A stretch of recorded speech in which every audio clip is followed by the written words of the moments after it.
हरियाणा में बीजेपी और जेजेपी गठबंधन को लेकर आए दिन कोई ना कोई बयान सामने आता ही रहता है। इसी कड़ी में हरियाणा के पूर्व मुख्यमंत्री भूपेंद्र सिंह हुड्डा ने एक बयान दिया था, जिसमें उन्होंने कहा था कि स्वार्थ पूरा होने पर गठबंधन टूट जाता है। इसी बयान पर अब हरियाणा के सहकारिता एवं जन स्वास्थ्य मंत्री डॉक्टर बनवारी लाल ने पलटवार किया है। अपने एक बयान में उन्होंने कहा कि गठबंधन चट्टान की तरह मजबूत है, लेकिन विपक्ष भ्रामक प्रचार कर रहा है। इसके साथ ही उन्होंने कहा कि सरकार चलाने के लिए गठबंधन हुआ था और भविष्य में गठबंधन को लेकर कोई भी फैसला हाईकमान ही करेगा। वहीं बिहार में एकजुटता दिखा रहे विपक्षियों पर प्रहार करते हुए उन्होंने कहा कि विपक्ष हर चुनाव में एक होने की कोशिश करता है, लेकिन हर बार उनकी ये कोशिश कामयाब नहीं होती। उन्होंने दावा किया है कि चुनाव तक पूरे का पूरा विपक्ष बिखर जाएगा। साथ ही गर्मियों में पेयजल की कमी के सवाल पर जन स्वास्थ्य मंत्री ने कहा कि गर्मी में पानी की खपत बढ़ जाती है। उन्होंने बताया कि रेवाड़ी में बड़े टैंक के लिए विभाग जगह की तलाश कर रहा है। इसके अलावा उन्होंने बताया कि अक्टूबर तक एम्स का शिलान्यास भी हो जाएगा। Bureau report, daily post, Haryana.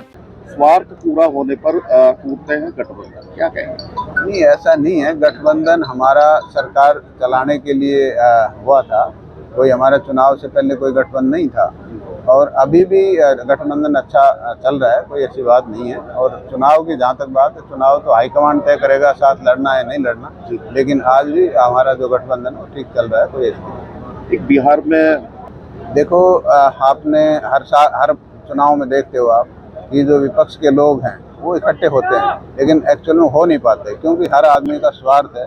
हर आदमी प्रधानमंत्री बनने के लिए लालायित है और यूनिटी किसी में नहीं है। सब अपना खुद का हित सोचते हैं, राष्ट्रीय हित कोई नहीं सोचता। तो भारतीय जनता पार्टी एक राष्ट्रीय हित के बारे में सोचती है, तो भारतीय जनता पार्टी के आगे इनका कोई पार पड़ने वाली नहीं है। जो भी इकट्ठे हो रहे हैं, ये चुनाव तक हो सकता है बिखर भी जाएंगे। देखो, पानी का मैं बार बार कहता हूँ कि गर्मी के समय में एक तो कंजम्पशन बढ़ जाती है, दूसरा हम टेल पर हैं तो जो नहरी जो पानी हमें कम उपलब्ध होता है, तो एक थोड़ी बहुत राशनी करनी पड़ती है। दूसरी बात यह है कि जो हमारा एडिशनल टैंक हम बनाने की एक परियोजना शुरू कर रखी है, उसके लिए हमें ज़मीन उपलब्ध होगी। तो रेवाड़ी के अंदर जगह उपलब्ध ना होने की वजह से भी एक समस्या आती है। अभी इसके अंदर लिसाना के अंदर एक प्लांट हमारा वाटर वर्क्स दूसरा भी शुरू होने वाला है, उसके बाद कुछ समस्या कम हो जाएगी। और एक बड़े टैंक के लिए हमने रेवाड़ी के आसपास कई गाँव में जगह तलाश कर रहे हैं। अगर विभाग को जगह मिल जाएगी तो हम एक एडिशनल टैंक बनाएंगे और उसके बाद यहाँ पूरे रेवाड़ी की जो पानी की समस्या खत्म हो जाएगी। एक बीज है, कब तक होगा और कैसे, कहाँ तक अभी तक ये फाइल पहुँची? देखो, मैंने पिछली बार भी आपको बताया था कि मैं माननीय जो हमारे स्वास्थ्य मंत्री हैं, राष्ट्र देश के स्वास्थ्य मंत्री हैं मनसुख मांडविया जी, उनसे मैं मिला था और उन्होंने कहा कि जुलाई तक हमारा ये DPR बनकर तैयार हो जाएगी और सितंबर अक्टूबर तक हम माननीय प्रधानमंत्री जी से समय लेकर इसका शिलान्यास करवाएंगे। तो उन्होंने आश्वस्त किया है और हमारे माननीय राव इंद्रजीत सिंह जी ने भी कहा है कि हम भी मिले थे और उन्होंने आश्वस्त किया है कि हम इसको सितंबर अक्टूबर तक उसका शिलान्यास करवाएंगे। हम फिर भी एक बार मनसुख मांडविया जी से मिलेंगे और उनसे रिक्वेस्ट करेंगे कि जल्दी से इसका शिलान्यास करवाएं। बावल में और भी बड़ी प्रोजेक्ट अभी तक स्टेटस? देखो, हमारा सिर्फ दो ही प्रोजेक्ट हैं जो पेंडिंग है।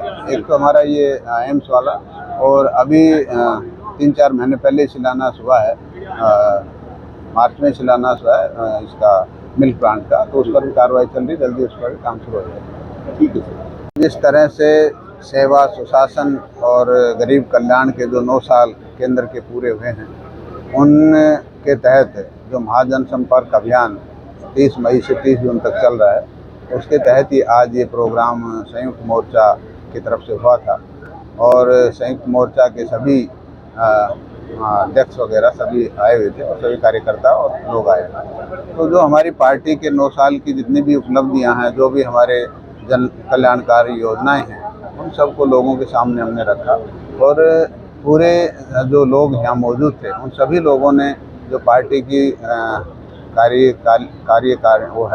कार्यशैली है और जो कार्य हुए हैं, जो हमारी योजनाएं लागू हुई हैं, उन सब पे मोहर लगाई है। और लास्ट में हमने सबसे पूछा कि भाई आप सब लोग नरेंद्र मोदी जी के साथ हैं, तो सबने, आपने देखा होगा, हाथ खड़े होकर के समर्थन किया कि हम नरेंद्र मोदी जी के साथ हैं और तीसरी बार देश के प्रधानमंत्री नरेंद्र भाई मोदी जी को ही बनाएंगे। भयंकर गर्मी